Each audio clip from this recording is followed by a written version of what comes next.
Hi, Mitchell here with Running Coalescence, and I want to talk about distance and speed. In general, people will say that they realize that as you run a shorter distance, you can go faster, and then as you run longer and longer and longer, you run slower. But the question that I want you to ask yourself is this.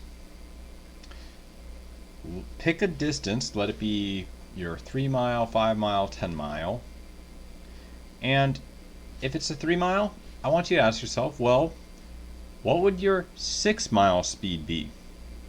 What would your 9 mile speed be?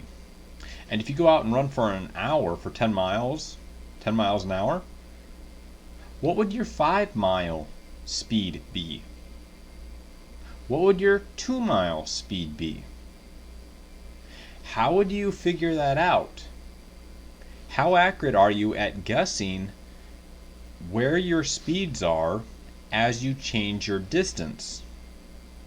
And that's what I've realized. A lot of people have a hard time gauging that scale of going this speed at this distance, this speed at that distance.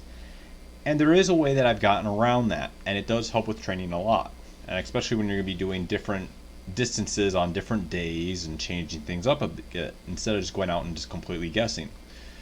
So before we start, I did have a video that I showed how to make a running log.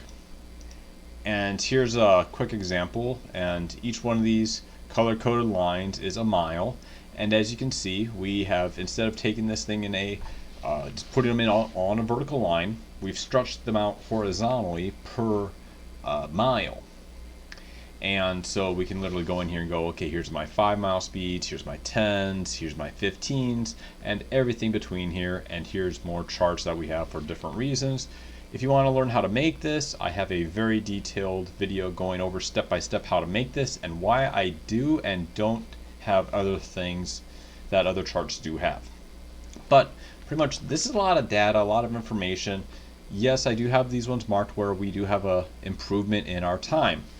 But these are numbers. These only help you so much. So we have a chart that is like this.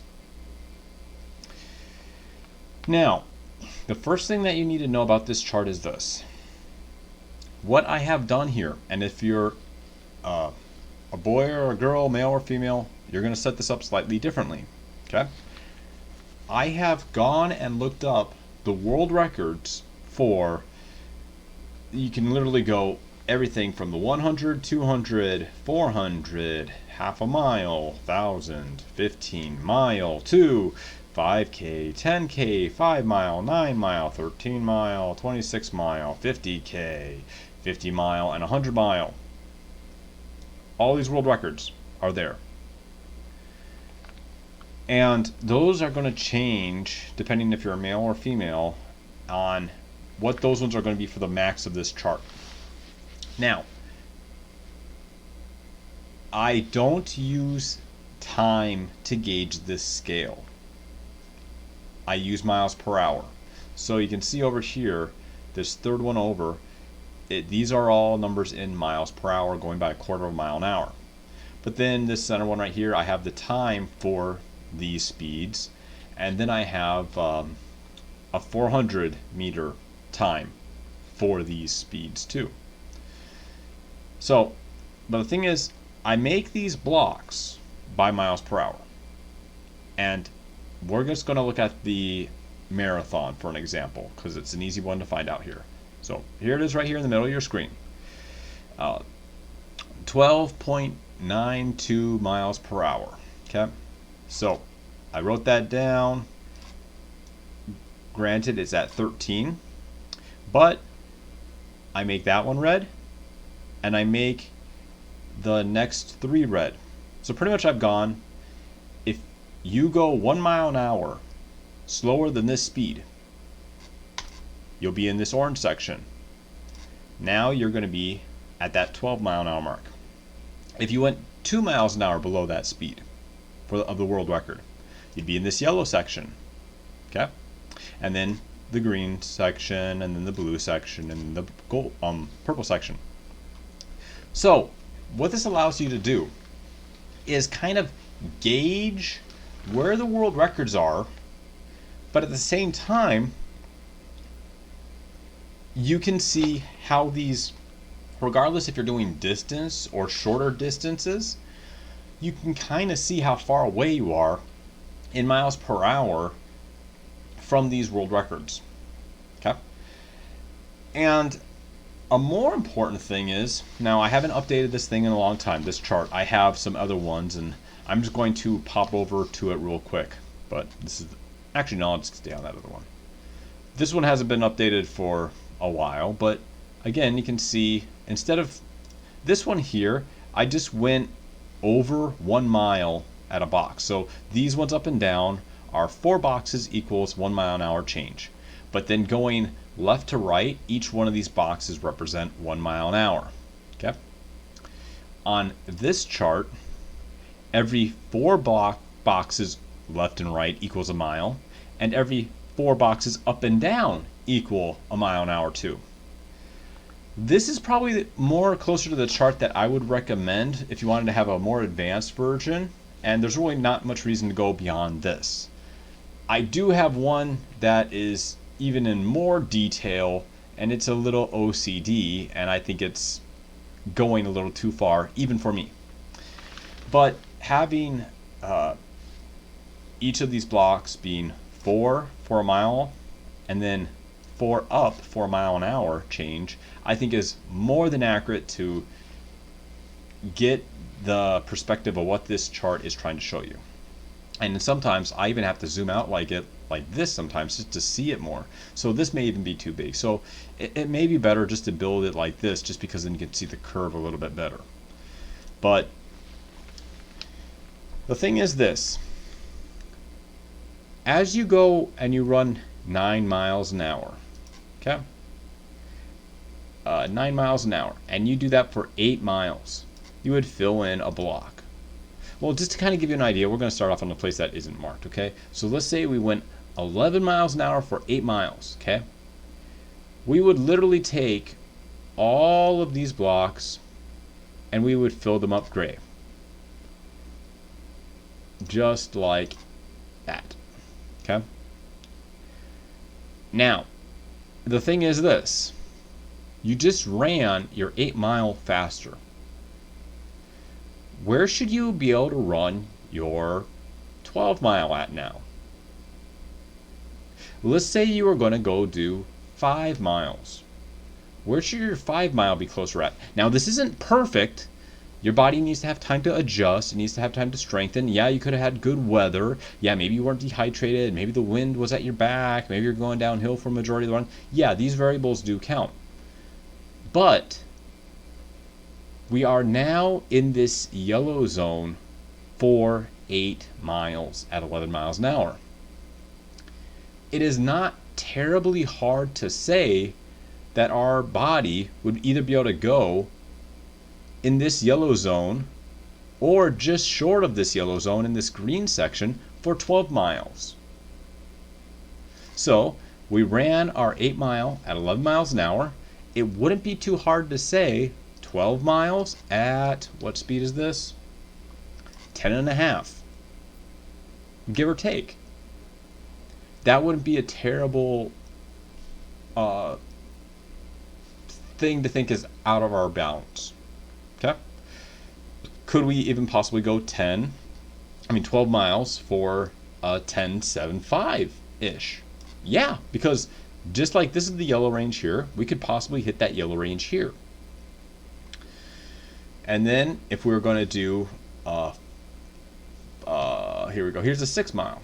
We hit this yellow range here, well, we may be able to do our 6 mile closer to 11.5, 11.25. But all that we're doing is looking at the running curve other runners have made, and we have made a chart off of it.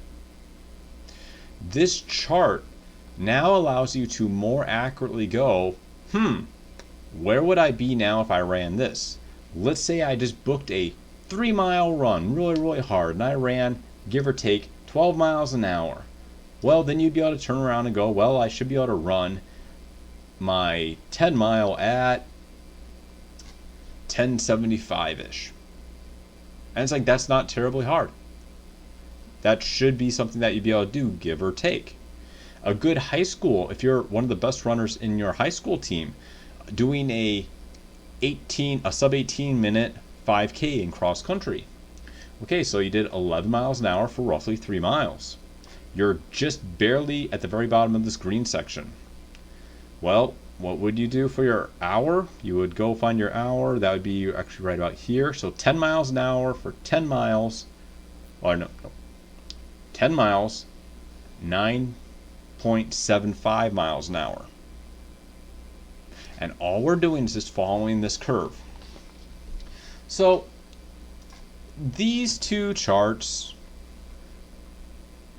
the reason that they're helpful is when we look at our running log, we just do have a whole bunch of data. And yeah, we can make charts like these ones that allow you to kind of have a better image of what's going on right now.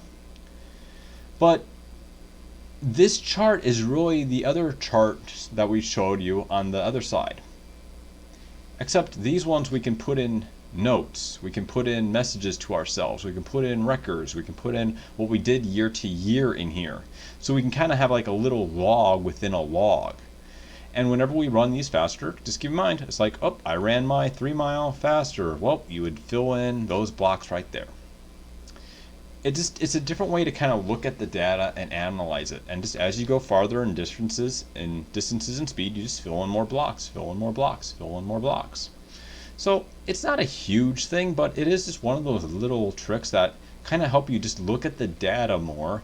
And at the same time, if you run a lot slower now, when you do a certain mileage, you may just be able to go, am I just really exhausted? Do I need to take a break to let my body just recoup for a few days? It lets you start making those determinations on, are you pushing too hard for too long? Do you need to take a break? Or are you not pushing hard enough? Or maybe you pushed earlier in the season and then 4, 5, 6 months you haven't really improved. Well, when was the last time that you kind of hit some of these times and speeds? But then you can know that you've actually hit them in the past before, and hey, this is where you could be if things were going okay. So it's kind of a different way to look at the data. And I'm going to undo this before I forget. But hopefully that kind of helps you out. I don't know what to call this chart. I haven't seen it anywhere, but you can easily see. Oh yeah, and I also put all these world records up here in bold too, so just so they stand out a little bit more. But I don't know, I just kind of call this like the running curve, because again, as you run so like this gray thing is like, as you run shorter distances, you can run faster, but then as you run longer distances, you start slowing down, and it just shows you that curvature more. So hopefully you guys found this was helpful. If you guys want to learn how to make this running log that is over here, I do have a video just calling, I think it's called making a running log step by step, something like that. Just look for you'll see the graphs on it. I have 2 videos that have graphs on it, but you'll be able to find it. If you like this video, like, comment, subscribe. If you have any ideas for content, please let me know. I'm always happy to do requests on certain videos. And you guys, as always, be safe, stay hydrated, and have a nice day or evening, actually, wherever you are. Take care.